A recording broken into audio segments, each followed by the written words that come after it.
In an effort to promote peace and harmonious coexistence in the society, the Cardinal Onaiyekan Foundation for Peace, COFP, in collaboration with Reverend Father Boniface Neibo, a fellow of the foundation, has organized a one-day interfaith dialogue seminar in Lokogoma, Abuja. The interfaith seminar was meant to help members of the Christian and Muslim religion to live in peace and love. CTV's Tony Abba reports. There is this saying that without peace, there can be no meaningful development, and the road to peace is usually always under construction. It is in light of this that Reverend Father Boniface Neibo, a fellow of the Cardinal Onaiyekan Foundation for Peace, COFP, organized a seminar on interfaith dialogue between Christians and Muslims on how to identify, response, and forestall warning signs of crisis in the society.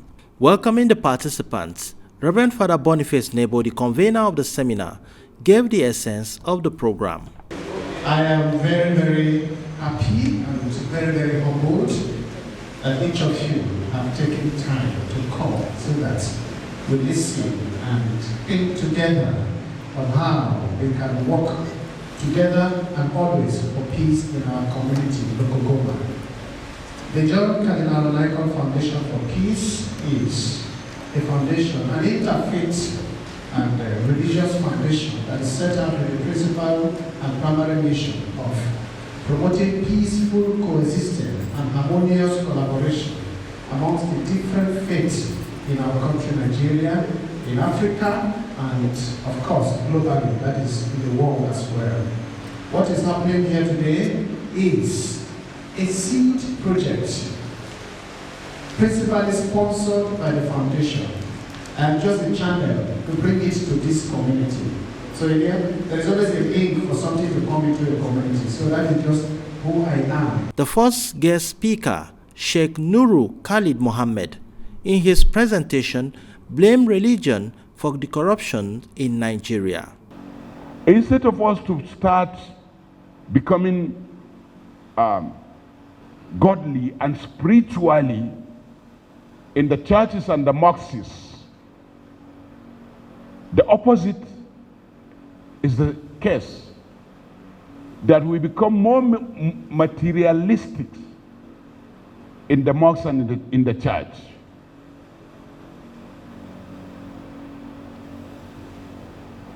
That is why religion failed to solve our problems as people in Nigeria. We have the mosque and the church to checkmate corruption, but I'm afraid the church and the mosque is aiding corruption in an indirect approach. So it cannot be a mechanism of solving our problem, especially when crisis and conflicts are mentioned. He further stated that we should see ourselves from the angle of common humanity and not on the basis of tribalism. I love you because you are a human being, and you have to look at me like that. Don't look at me as Hausa. You are now reducing my position. If I'm a human being, I'm a member of all the languages. Reverend Father Emmanuel Onamba, in his presentation, identifies silence as responsible for evil thriving in the society. This problem that is worrying us is not worrying only Christians. So bad government is not worrying only Christians, it's also worrying Muslims. And the more we come together to condemn evil, the better it is for us. But if only the Christians are talking, and then the Muslims keep quiet, because it's a Muslim that is in charge, then corruption will continue. But when you see that things are wrong, and you are able to say it, whether it's a Muslim that is there or not, then our country will change. Father Onamba further stated that God would have left us without diversity, but he has his own plans for creating diversity amongst us. You mentioned it today. The Quran acknowledges that very well when it says, "Leusha Allah, lajalnakum ummatan wahida." If Allah had willed, he would have created you one people and one religion. But he didn't do that, so that in accordance with what we read before, so that you will learn to know yourselves. Diversity is the spice of life.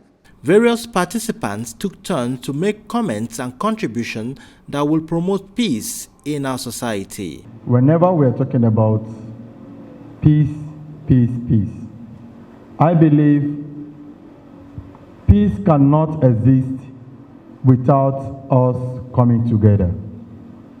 And the primary basis of peace to be maintained starts from home. What you taught or you teach your children, that is what the child will take out. And the perception we give to our children, that is the perception I will look over to our religious counterparts. God will bless the leadership of Catholic Church for initiating this. I'm a Catholic, I'm an Anglican. Yes, because the Catholic priests, they read Quran as part of their studies. Am I lying? Somebody told me that. A Christian, an Anglican, any other denomination will forbid the seat as an abomination to touch the Holy Quran. Muslims read our Bible. They read it. Our leaders, all they are interested is, they are not interested in your soul or my soul. It's the money we are bringing. If that division is not there, they will lose members. None of us became Muslim by choice, nor a Northerner by choice. It's God's design. The convener and other participants at the event spoke to CTV News. What comes next after a seminar like this is organized? Let the conversation continue. It is in speaking about what we face that we can really find ways to remedy the situation. And I want to appeal that all our participants today and those who are hearing my voice now, as this was to go on the various media outlets, both on television and social media, let us begin to teach social integration and through dialogue instill in our children, beginning from the family. The family is the first factor.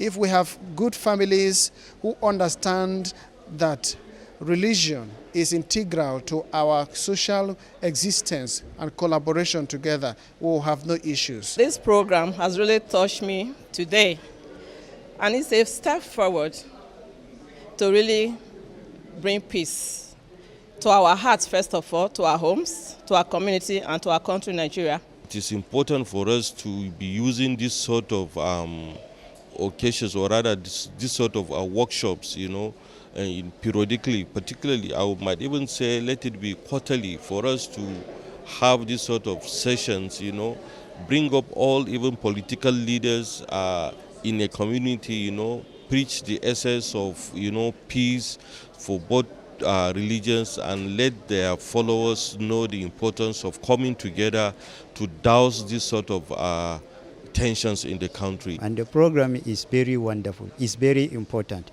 And it's important in our day-to-day interaction, cannot be overemphasized. So the issue of interfaith dialogue is highly recognized and captured in the teaching of the Islam, to come together with the other faith to discuss issues that have to do with our coming together, a peaceful coexistence within our community and society and the nation at large. In Abuja, Tony Abba, CTV News.